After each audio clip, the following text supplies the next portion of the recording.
뭐 80 넘은 어르신한테 지금이라도 공부 열심히 해서 서울대 들어가시면 됩니다, 이런 말씀을 드리는 게 불가능한 일은 아닙니다.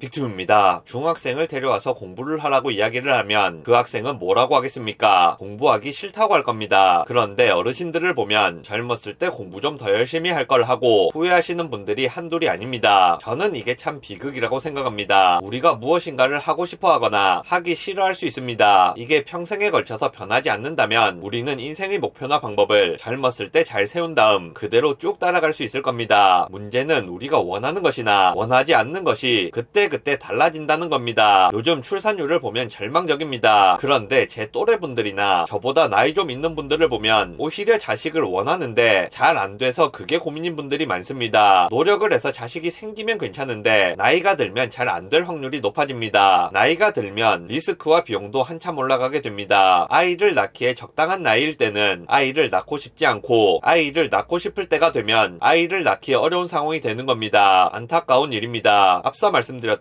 공부의 경우도 그렇습니다. 뭐 80 넘은 어르신한테 지금이라도 공부 열심히 해서 서울대 들어가시면 됩니다, 이런 말씀을 드리는 게 불가능한 일은 아닙니다. 하지만 공부를 해야겠다는 마음이 들었을 때는 현실적으로 이미 늦은 경우가 많습니다. 반면에 공부를 하기 가장 좋은 시기에는 공부를 하고 싶은 생각이 들지 않습니다. 이것도 안타까운 일입니다. 결혼의 경우도 마찬가지입니다. 요즘에도 뭐 비용 같은 말이 많이 나옵니다만 요즘만 그런 것은 아니고 원래 제가 어렸을 때 역시도 20대 초반 사람들은 결혼을 하고 싶은 생각이 별로 없는 경우가 많았습니다. 생각해보면 어린 사람들이 벌써 결혼을 하겠다고 생각하는 게 오히려 부자연스러울 수도 있을 것 같습니다. 결혼하기에 가장 좋은 시기에는 별로 결혼할 생각이 없는 겁니다. 그렇게 신나게 젊은 시절을 보내고 나중에 생각이 바뀌게 되면 그때는 선택할 수 있는 부분이 별로 없게 되는 겁니다. 욜로 같은 경우도 그렇습니다. 젊었을 때는 그냥 젊었을 때 즐기고 싶습니다. 욜로족만 그런 것이 아니고 그건 누구나 다 그런 겁니다. 젊은 사람들은 나이 든 사람이 걱정거리를 이해하기가 어렵습니다. 평균적으로 몸이 건강하기 때문에 그런 부분에 대한 걱정이 덜합니다. 나는 원래 소주 2병 마시고도 다음날 아침에 멀쩡하게 출근 잘 하는 사람이다. 내가 운동을 열심히 했더니 근육도 붙고 달리기 기록도 좋아진다. 월급도 계속 오르고 혹시 잘리더라도 능력으로 취직하면 된다. 그러면 미래에 대한 걱정이 별로 안 됩니다. 그런데 그렇게 살다 보면 어느 순간부터 배가 나오기 시작하고 무릎은 시리고 소화가 잘 안 돼서 많이 먹지도 못하고 술을 마시면 술이 깨지 않습니다. 뭐 여기까지는 괜찮은데 상황은 점점 더 나빠집니다. 시술을 받아도 주름은 늘어나고 운동을 해도 근손실이 오고 계속 오를 줄 알았던 월급은 이제 잘 안 오릅니다. 이제는 잘릴 걱정을 하게 되고 이 나이에 잘리면 취직할 곳이 없습니다. 그리고 생활비 정해놓은 곳에서 병원비가 계속 추가로 빠져나가게 됩니다. 그때가 되면 기분이 좀 안 좋겠지만 어쩔 수 없죠. 타투를 새길 때 충분히 고심하고 고심해서 새긴 다음 평생 잘 가지고 가는 분들도 없지는 않지만 젊었을 때 당시 취향만을 고려해서 새겼다가 나이 먹고 후회하거나 고통스럽게 지우는 분들이나 지금의 취향에 맞게 커버업 하시는 분들 역시도 상당히 많이 있으신 것 같습니다. 사람은 계속 변합니다. 취향도 변하고 생각도 변하고 몸도 변합니다. 어린이들의 장래희망은 프로게이머지만 지금 직장 다니는 사람 자른 다음에 프로게이머 하라고 하면 몇 명이나 거기에 동의를 하겠습니까? 일반적으로 사람은 어떤 선택을 할 때 지금 내 상태와 지금 내 상황과 지금 내가 원하는 것 그리고 지금 내가 원하지 않는 것을 근거로 선택을 하게 됩니다. 그건 당연하겠죠. 하지만 그 선택은 지금의 조건에서만 유효한 판단이 될 가능성이 높습니다. 더 넓고 긴 부분에 대한 생각을 하지 않으면 나중에 후회할 가능성이 그만큼 높아지는 겁니다. 중요한 선택을 할 때는 지금 내 상황에 매몰되지 마시고 나라는 존재 밖으로 한 발 나와서 다른 각도로도 보시는 것이 좋습니다. 객관적으로 봤을 때 이 선택이 어떤지, 이 선택이 미래에 어떻게 작용할 것인지, 나의 지금 이 취향이 평생 갈 것인지 이런 부분에 대한 고려가 반드시 필요한 겁니다. 특히 지금의 결정 때문에 미래의 선택폭이 좁아지게 되는 경우에는 지금 그 길을 갈 생각이 없다고 할지라도 반드시 고려를 한번 해봐야 하는 겁니다. 반려동물 키우다가 결혼하는 분들 또는 반려동물 키우면서 아이 낳는 분들 보면 정말 그런 갈등이 굉장히 심각합니다. 반려동물을 데려오는 시기는 젊은 시절이고 그 반려동물은 나중에 결혼과 출산을 할 때 확정적으로 갈등을 일으키게 됩니다. 그리고 이미 데려온 반려동물은 어떤 어떻게 할 수 없는 가족이 되었으니 결론이 안 나는 갈등이 되는 경우가 매우